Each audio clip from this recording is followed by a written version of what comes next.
So there goes my ring. My leg is asleep again, which makes me really angry. Everybody's a decent person reading a book that I care absolutely nothing about. Hello everyone, welcome back to my channel. Today I'm going to be talking about the books that I had to read this semester for school.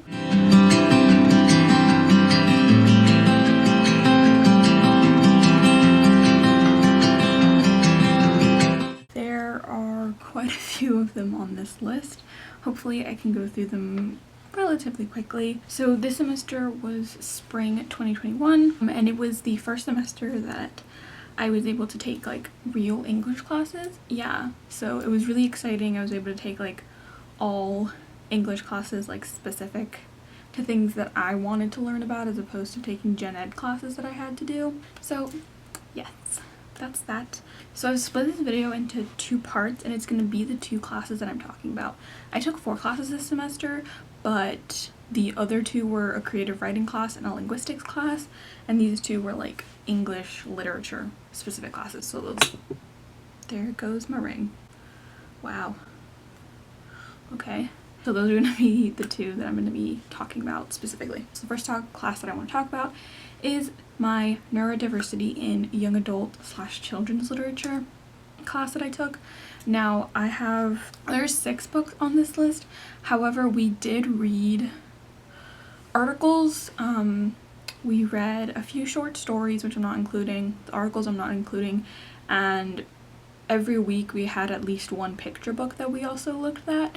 But I'm not going to be including those. If you're interested, I'll put a list of them down below in the description, but I'm not going to be talking about them because I don't know, it's not my channel. I don't review picture books on here, so I'm not gonna do that. So the first book that I read for my neurodiversity class was Turtles All the Way Down by John Green. Obviously John Green is a very popular author. He's like one of the kings of YA, but I ended up giving this 4 out of 5 stars. I really liked it. It didn't have a feel of like a 5-star book. I wasn't absolutely in love or obsessed with it, but I did really like it.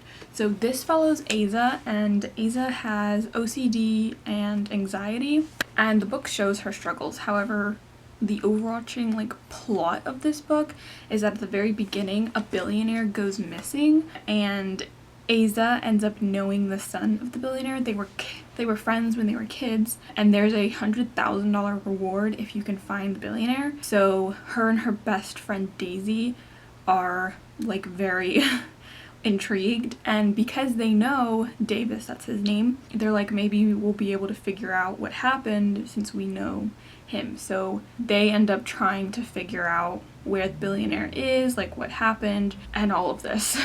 That's like the basis plot of it. There's a bit more. There's a bit of a romance between Davis and Eliza, but it's a big part of it, but it's also a small part of it. Honestly, my favorite part of this book was that Daisy was absolutely obsessed with Star Wars, and she even wrote like fan fiction about Star Wars, and she would talk about it with Eliza, and it was the funniest thing to read about, because it's weird how things you learn in school and things that are going on in your life relate to things at home, because at the time we had, I think, just finished watching the newest trilogy of Star Wars movies, me and Emma, or we were in the middle of our rewatch of the whole thing. No, I think we were in the middle of our rewatch of the whole thing, and I just thought it was the funniest thing hearing all of these like random ass Star Wars facts coming from a book.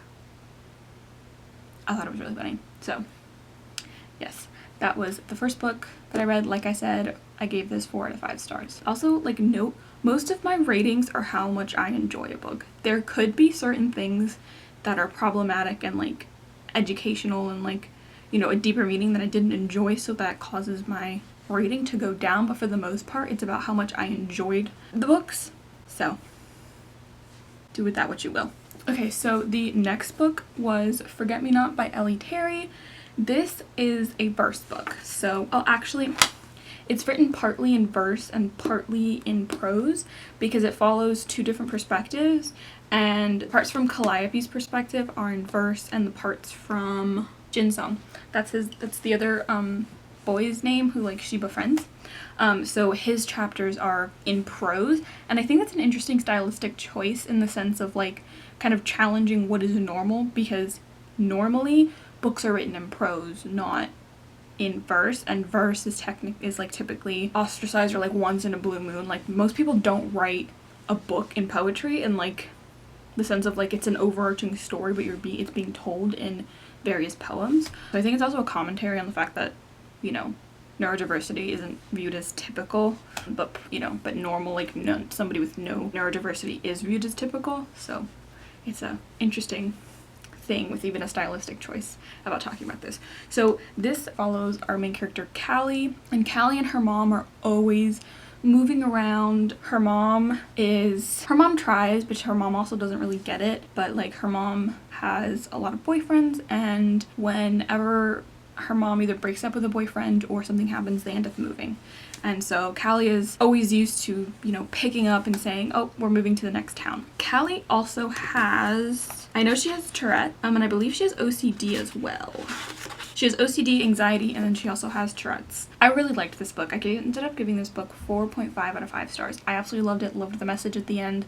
I was very angry at some of the characters for certain things that they did, but overall I really enjoyed the message and how Callie basically comes to terms with who she is and everything. Yeah, it's a very interesting novel, and it's actually a middle grade novel, which I need to read more middle grade because I do actually like the genre. I just never pick them up, but I need to read more of them. Also, I love this cover. It's so pretty. And there's also like there's hidden like things, like the poppies come into play.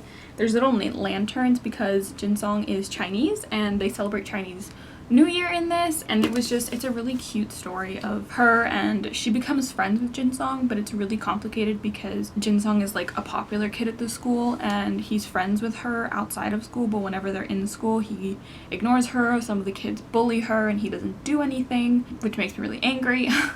But it is a story of their friendship and how, you know, it evolves and everything, and it's a really, really cute story. Definitely recommend. Like I said, I gave this 4.5 out of 5 stars. Okay, so the next book is Rain Rain by Anna M.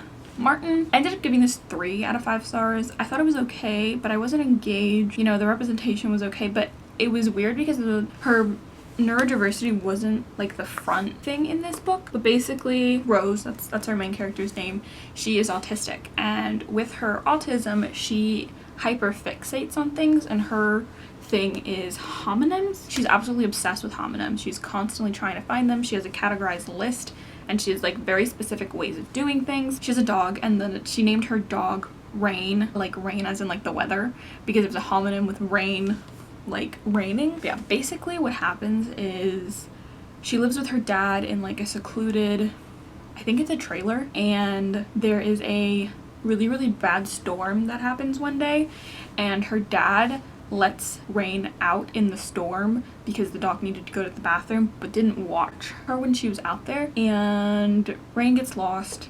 They can't find Rain, and Rose has to come to terms with, you know, trying to figure out what to do. She blames her father because he let her out in the rain, and basically the whole book is her trying to find the dog. There's a little bit more to it, but that's basically it. And yeah, like I said, it was just an average.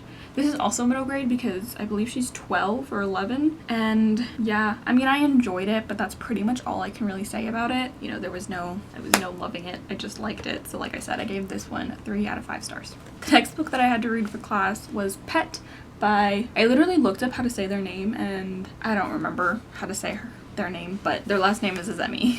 So this follows Jam, our main character Jam, who is a transgender girl in a society that all evil has been eradicated, all, you know, everybody accepts everybody for who they are. Nobody, you know, everybody's a decent person. And in this city, Lucille, there are these things called monsters and angels. The monsters were essentially corrupt, people who are corrupt, criminals, you know, things like that. And years ago, the angels ended up wiping out all of the monsters, and there are no more monsters. Like, the city is completely pleasant. Until one day, Pet's mom draws a picture, and the picture ends up coming to life. Jam makes the picture come to life somehow.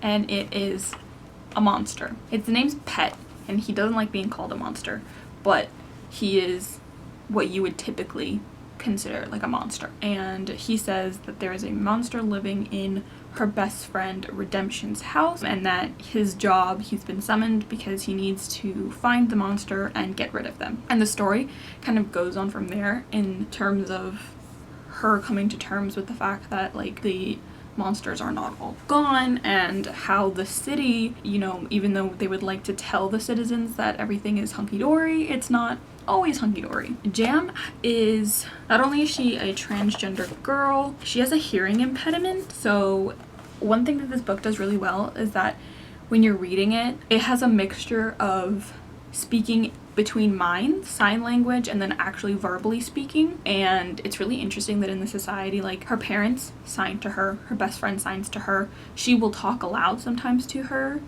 friends, but like it's completely normal. Her best friend Redemption's entire family learned how to sign so that they would be able to, you know, communicate with her, and it was just really heartwarming when I read that part. But like I said, I give this 4 out of 5 stars. I think it's a really good commentary on what makes an angel, what makes a monster, like, you know, of what is really good and evil, and what makes good and evil, and why somebody would be classified as a monster. So yes, very good. And like I said, I gave this 4 out of 5 stars. I don't have the physical copy of this book, and I think I'm gonna be getting one because I really did love this book. I read it in between, like, I read it after Rain, but before Pet. I just forgot that I needed to put it on the list because I don't physically own it. But that is Good Kings and Bad Kings by Susan Nussbaum. I talked about this a little bit in my March wrap-up, and this is about disability justice. So it follows a huge group of characters, and I think like 7 or 8 different perspectives, and they all revolve around this nursing home for children with disabilities. I cannot remember what it's called. I want to say it's like, I'm not even gonna say it because I don't really remember what it's called.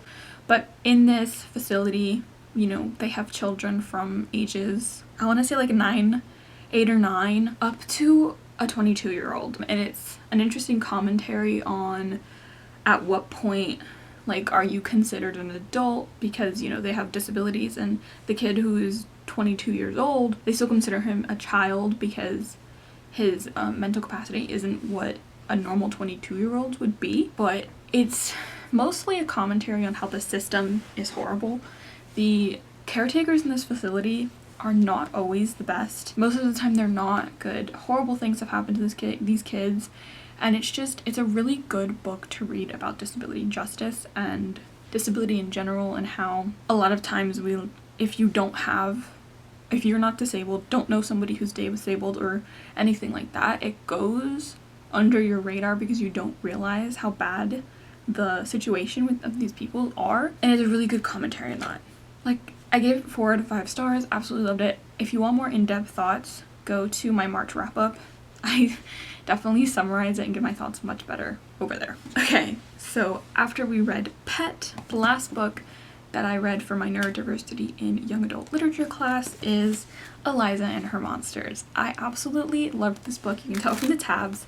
I ended up giving this 5 out of 5 stars. It was my favorite book of the class. It was my favorite book of the entire semester.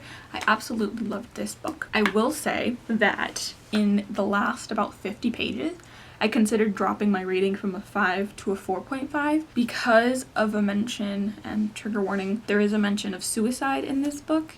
And I just thought that the way that it was put into this was to further the plot in a way, to then be able to bring up later and like cause conflict, which I think is really annoying in doing that. However, I also think that it was mostly resolved, and like I liked the ending of it, and I liked the way that it wasn't just in there to be part of the plot. It was mostly in there for part of the plot, but there was also, you know, something else to it. So I did, like I said, I did end up giving this 5 out of 5 stars. I absolutely loved it. This follows Eliza, and Eliza has what I believe is anxiety. It's an interesting book because it's never really stated that she has anxiety, but we can clearly see she also has body dysmorphia, but you can clearly see the signs. She has thought spirals. There are times when, you know, she needs to be in control all the time. Whenever something happens and she feels uncomfortable, she hides within herself. Like, there's definitely the signs there, but I don't think she's ever diagnosed, nor is she ever, it doesn't flat out say that she has anxiety. But Eliza is the creator of a very, very popular webcomic called Monstrous Sea. And one day, a new boy shows up at her school, and he ends up being the most famous fan fiction writer for the series. and they're both extremely quiet, but they both bond over loving monstrous sea. And this book is just a love story to fandom, a love letter to fandom, friendship, and the stories that shape us. And that is like the best way that you can describe this. But yeah, I adored this book. It was really cute, and it's really interesting that I don't particularly like contemporary. We've said this before. I think everybody who follows me knows I don't particularly like contemporary reads. But this one was just, I think it's because it has fandom, and I could relate so much to Eliza in her struggles of being a writer, in being an artist, in, you know, struggling with, you know, body image, I related so much to Eliza, and, you know, the ideas of fandom. I've been in fandom for so long, and like I understand how fandom can be extremely important to people, so I just really liked it. It was great. It's my favorite book of the semester. But yes. Okay, so the next books, and there's 9 of them, which is a lot. But these are all of the books that I read for a class that was specifically centered on Ursula K. Le Guin. Ursula K. Le Guin was a sci-fi and fantasy author. She shaped so many people. I heard there was an interview that we've been watching in the class that we get snippets of, and Neil Gaiman basically said that the first like series that I'm going to talk about, because we read an entire series of her, didn't exist, and Harry Potter wouldn't have existed because it created the basis of like a magical school. So I'm just gonna start talking about it. So yeah, basically the class was completely centered around Ursula K. Le Guin. Ursula K. Le Guin is the author of all of these books. Here we go. So the first 5 books that we had to read was the Earthsea series. This was an interesting series because the first 3 books were released in, I think, between 1967, 68 to like 1972, around there, and it was a completed trilogy. And then about 20 years later, in the like late mid to early 90s, she released another book named Tehanu. It was like the 4th book, and then a couple of years later she released the 5th book, which was The Other Wind, and that completely concluded the series. Overall, I would say that I gave the original trilogy, to me, was a 3-star read. I liked it. It wasn't anything special though. I mean, it was what it was. And then the next 2 books, there was also an interesting genre switch, because the first 3 are YA, they follow children essentially, but these were all young adult books, and then the last 2, Tehanu and The Other Wind, were both adult novels. Like, the content was different, the age of the characters was different. So the original trilogy, I think overall were 3-star reads, and I think there's a few things that contributes into me liking the second 2. The content was, you know, heavier. Let's start with the first one. So the first book is A Wizard of Earthsea, and that follows Ged, who is also known as Sparrowhawk. The magic system is really interesting in this book because people have control over you if they know your true name, and you don't get your true name till you're about 13, and a mage / wizard gives you your true name. So there's names that like parents call their children, and typically that's like what they continue being called, because the only person who knows your true name is yourself and the wizard who gave it to you, or at least it's supposed to be. So Ged is his true name, but everybody just calls him Sparrowhawk because when he was little he could make the sparrows like come to him and control them. So he is sent to Roke, which is the island school for wizards. He goes there to learn how to use his magic, and that's basically what this first book is about. He ends up being like taunted by one of the other boys, and he releases this shadow, and he has to go to like the Darklands, and there's so much about these books that I can't tell you because they're giant spoilers, but basically that's the first book. The second book is the Tombs of Atuan, and we follow Tanar. Don't ask me why she named them so similarly. But we follow Tanar, who is a priestess. She's the Eaten One in the Kargish Empire, and we follow her journey. That in the third book, again follow Ged. Mind you, there are ginormous time jumps in between all of these books. We follow Aaron, that's what they call him, but his true name is Lebanon, and he is the prince of, I forget what, see, these are so forgetful, like I didn't care about them. He is the prince of one of the nations, and his father sent him to seek out Sparrowhawk to do something, and they defeat a bad guy.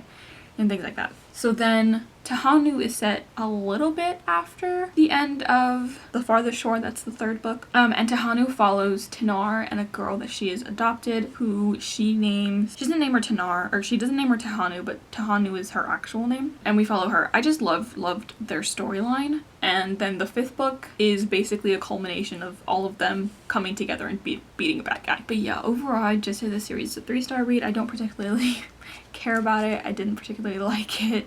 It was what it was, and I don't think I'm ever gonna read them again. I might reread Tehanu when I'm older, a little bit older, but that's probably the only one that I'll reread, because even though I liked The Other Wind, it fell kind of flat for me, and I believe when we were discussing it in class, it fell flat for a few people, so that wasn't just me.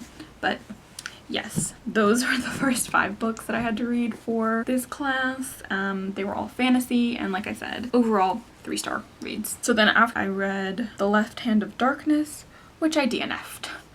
I couldn't even tell you what this book was about because I didn't get that far into it. I think I read the first 2 chapters, was extremely bored, and just didn't finish it because I was like, I'm not wasting my time. I'm not gonna sit here reading a book that I care absolutely nothing about. So I just stopped reading it. Then the next book was The Lathe of Heaven. I ended up giving this one 3 out of 5 stars. This one was weird and it was interesting, but when I finished it, I wasn't really sure what I had read. I couldn't differentiate what was real and what was only a dream. I just didn't understand a lot of it, and that just could become stupid, but I just didn't understand a lot of it. Basically, it's about this guy named George Orr, and when he dreams, the things that happen in his dream like become real. So the beginning of the book, he is caught and he's sent to a doctor, like a therapist, because he was abusing his power, like his card to get medicine every month. He was getting more than he should have, and like that's a bad thing. So they basically did a rehabilitation thing of sending him to a therapist to be able to, you know, try and figure out why he was taking more of these. It was basically to suppress his sleep, mostly to suppress his dreams so that he didn't, you know, change the world. But yeah, that's basically the premise, and like this person is they're trying to figure out how to get his dreams to stop. So like, you know, it starts off with him changing like little things, you know, someone's job, just little things, and then he gets to a point where at one point he erases race, so everybody's these gray people. At one point he dreams of that there's aliens. He, you know, eliminates half the population at one point. Like, they keep growing in magnitude, his dreams. So it's an interesting concept, but I most of the time couldn't tell what was real, like in the dream real, and then when something had changed and was different. So I just thought she could have done better in differentiating with that, but like I said, 3 out of 5 stars. And then the last book that I had to read for class was The Dispossessed. I also did not finish this. I could not tell you what it was about because I didn't finish it. I didn't read the synopsis. I just kind of tried to jump right into it. And I think I read like the first 2 chapters. And like the first 2 chapters, the entire first chapter is talking about a wall and then a guy getting on a spaceship. That's it. And I was like, oh, this is not gonna be good. So then I kept reading and I was like, okay, maybe it'll get a little more interesting. It didn't. It didn't at all. So I was just like, it's the last book of the semester. I don't have anything I need to write about it. Not finishing it. So I didn't finish it. And you know, that's like the best thing that I can say about it, is that it was great when I didn't have to read it. So yes, so those are all of the books that I had to read for school for spring semester of 2021. I'd say overall in my neurodiversity class, I liked most of the books. Overall in my Linguine class, I didn't like most of the books. Is what it is. You can't, you know, you're not gonna love everything that you read. But yes, so that's the end of the video. If you like this video, please go ahead and give me a like down below. If you've read any of these books and had thoughts, please do tell me in the comments below, because I really would love to talk about these books with other people. Mostly the neurodiversity ones. I don't really care to talk about the Linguine ones. So sorry if you can still, you know, comment and I'll talk to you about them. I just won't. I can't tell you that, you know, it's gonna be a good conversation for us because I didn't like them. And if you liked this video and want more from me, please do consider hitting that subscribe button and following me on this journey of reading and stuff. I have a whole bunch of more bookish content planned, and hopefully I will see you in my next video. Bye!